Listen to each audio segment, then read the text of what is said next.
Okay guys, what's up? Welcome to the channel. Welcome back to the channel. You already know what it was, you already know what it is, you already know what it will be.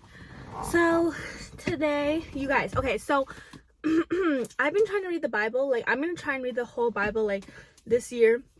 But you know what, I'm not really rushing it. Honestly, like if you read it every day, like even just one page a day, I feel like it just reminds you about like the most important thing in life. You know, it just reminds you that nothing really matters except God, etc., etc., etc. So like, just, you know, having this to read, I'm really excited to get on to the good stuff though. Not that the first part is not good. I'm just like excited to get to like certain parts in the Bible that I know like certain things happen. Like, you know, right now I'm at the beginning. I'm just finishing Genesis. But yo, the stuff in here is super, like, it's just super true. Like, honestly, I've been getting all the answers I need. Like, the way that I've been reading this and I've been like, oh my gosh, like, here's the answers that I've been looking for in life the whole time that I didn't even know that I needed, was just really, it's been so awakening. So, I mean, like, here and there, as I go on with my journey about reading the Bible, I obviously want to share, because that is one thing that it does talk about in the Bible, is that, like, you're supposed to share God's word. Like, this is God's word, and you are supposed to share. You're supposed to talk about it. Now, whether you guys want to listen to that or not is up to you, but I'm telling you, when I'm finding all the answers that I need in life, I just feel like it'd be wrong for me not to share with my friends. You know, like, to me, it's like, you guys are my friends, and like, I'm gonna share something if I feel like it will help you, you know?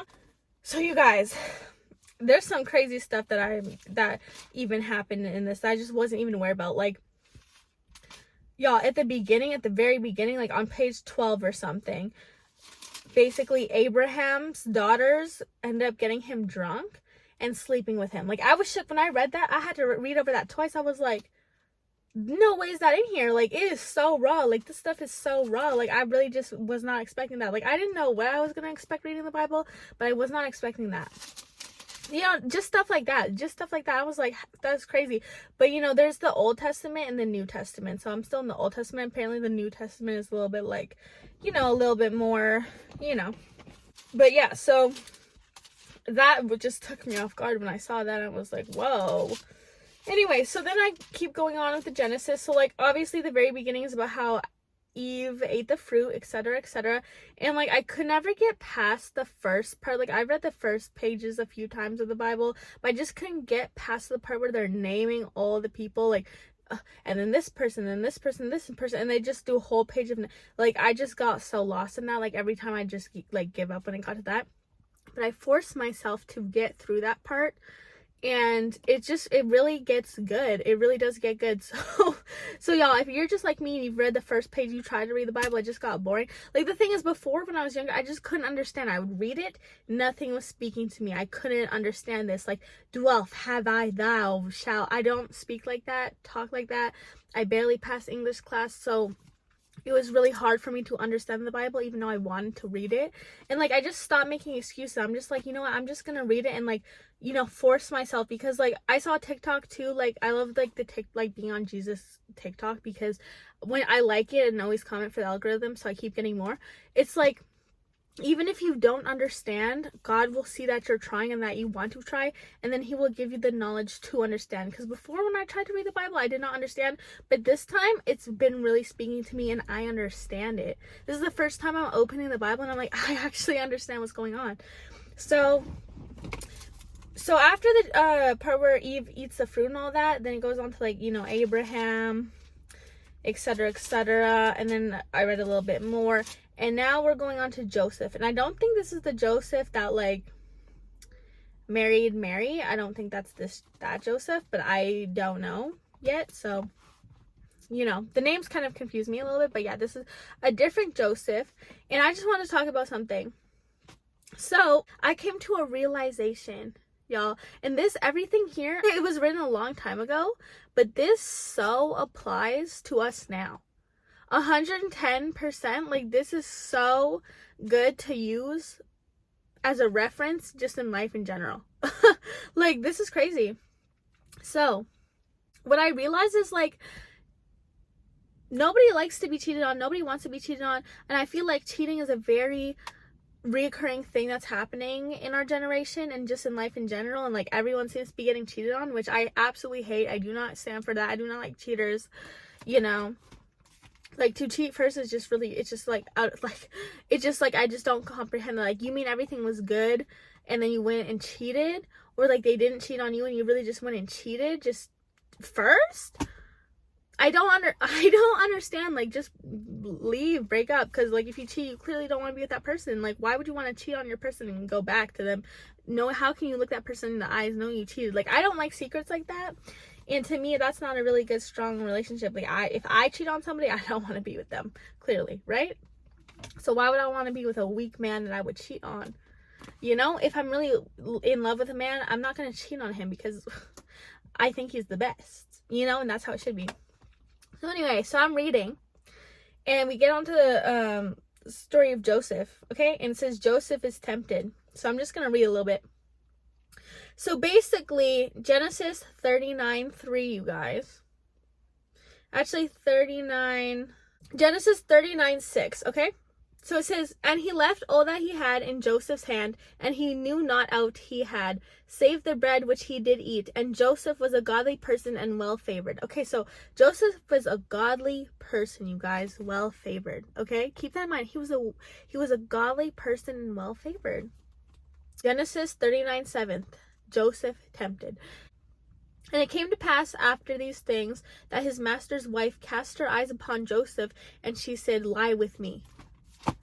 Okay, now I'm not going to swear, because I'm trying not to swear, okay? But I'm going to say girl, but she's not a girl. She is trifling. The trifling tried to sleep with Joseph, okay? Tempted him. Lie with me.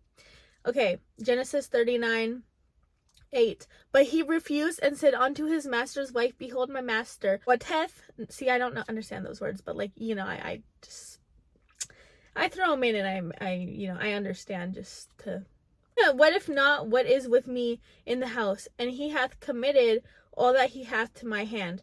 There's none greater in this house than I, neither hath he kept back anything from me but thee, because thou art his wife. How then can I do this great wickedness and sin against God? Right? So Joseph says, she is not my wife. How can I sin against God? Okay? That is so very important. Remember, Joseph is a godly person, and he did not cheat on his wife. Okay, get this. And it came to pass, as she spake to Joseph day by day, he hearkened not unto her, to lie by her, or to be with her. And it came to pass about this time that Joseph went into the house to do his business, and there was none of the men of the house there within. And she caught him by his garment, saying, lie with me. And he left his garment in her hand, and fled and got him out. Y'all, she grabbed him by his garment, and Joseph left the garment in her hand and left. Can we just take a moment? Okay? So, that's what I'm saying. I just came to a realization is that, like, if you don't want to get cheated on, you need to have a man of God. That's the really only way. And you need to have a man that follows God, not just believes in God, because y'all, the devil believes in God. The devil believes in Jesus, okay? The devil believes in them. They know about him. That's like saying the devil's Christian. The devil's a Christian then, because he believes in God, but he doesn't follow God. You know what I'm saying? There's a difference between believing in God, anybody can believe, and following God and doing right by God, and not wanting to cheat, not only because it disrespects you, but it disrespects God. Like, that's what I'm saying. You need a man that does not want to disrespect God and that follows God, because therefore he will follow and honor you, because honoring you is honoring God. You know, vice versa. Like, it says the girls got to honor their husband because they honor God. And, you know, I just feel like relationships will work out probably 95% more of the time if God is in the relationship, because if y'all both follow this, how can it fail? Like, how could it really fail? Because it says, like, you guys will get through it. You guys have to make it work. You guys have to have forgiveness.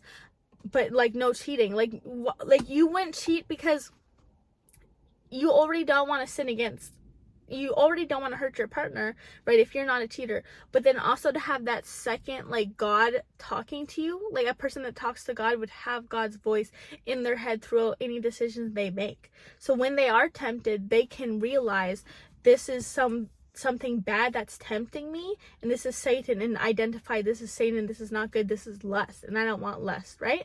I want love. You know, lust, when somebody realizes the difference between love and lust, you can identify it and decide, like, I do not want that.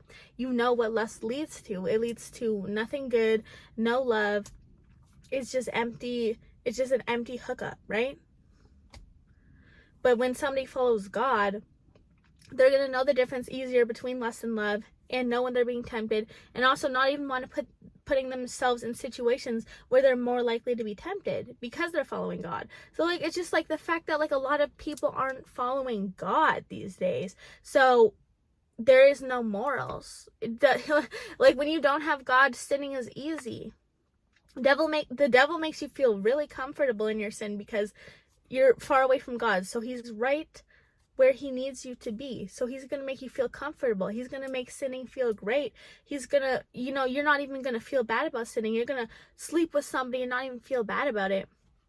That's how far away from God you are. But when you're close to God, sinning is going to become harder. And it's going to be like, you're going to second think. You're going to be like, no, I shouldn't do that because that's a sin against God. I don't want to sin against God. You're going to double think about all these things. It's not going to be easy. It's not going to be easy to cheat on your partner when you have God telling you, you know, that's wrong, you know?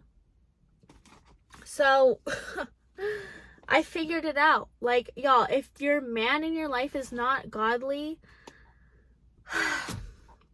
I mean, girl, like the chances are it's probably not going to work out the best, just because the morals are just not there, you know? And like the thing is, it's also hard, like if the guy doesn't lead you closer to God as well, you know? And you can tell if a guy's gonna lead you closer to God by the way he speaks and stuff. Like if your man asks you, like, I think honestly a man will respect you so much more in the way that you carry yourself and you talk as well, because certain men will know what they can and can't say to certain girls. So like, for example, if your man ever asks you for a threesome, like say your man asks you for a threesome, you know that man's not of God.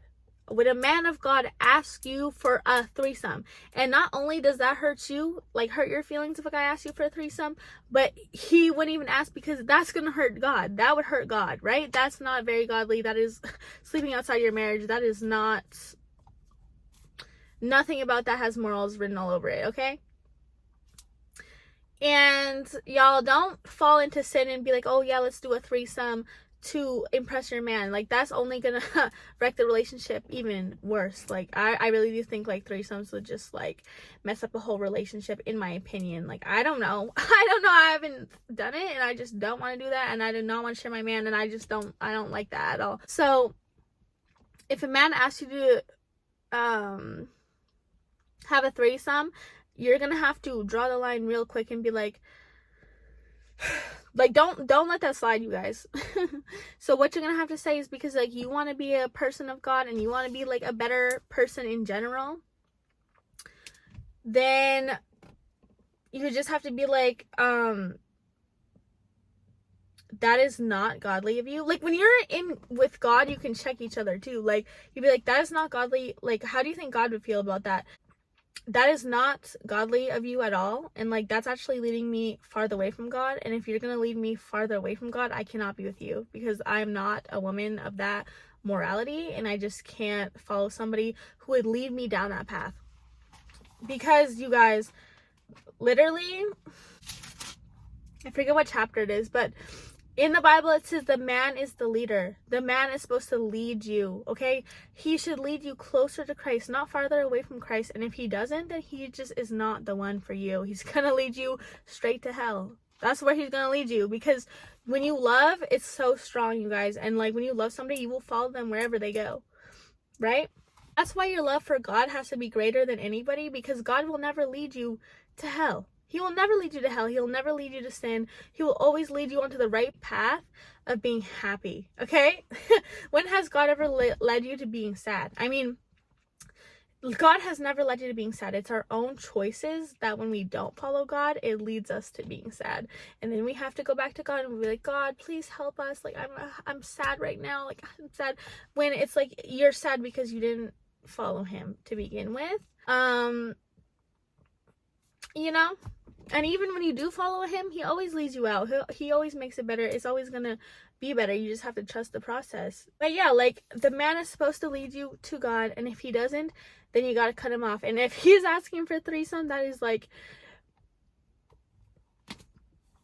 there's your answer of what kind of guy he is. Okay? And it's super tough, but I really do feel like he will respect you enough. If you cut it off before the cheating, you guys, and let's say, like, okay, you did not follow God and you're just not where I'm going right now, and I'm trying to get close to God and be a better person, and you cut it off and you didn't cheat and you didn't do nothing and you just actually bettered yourself and you really showed real change, that man is going to remember you for the rest of his life. Like, wow, she like cut me off just because like I was just not leading her.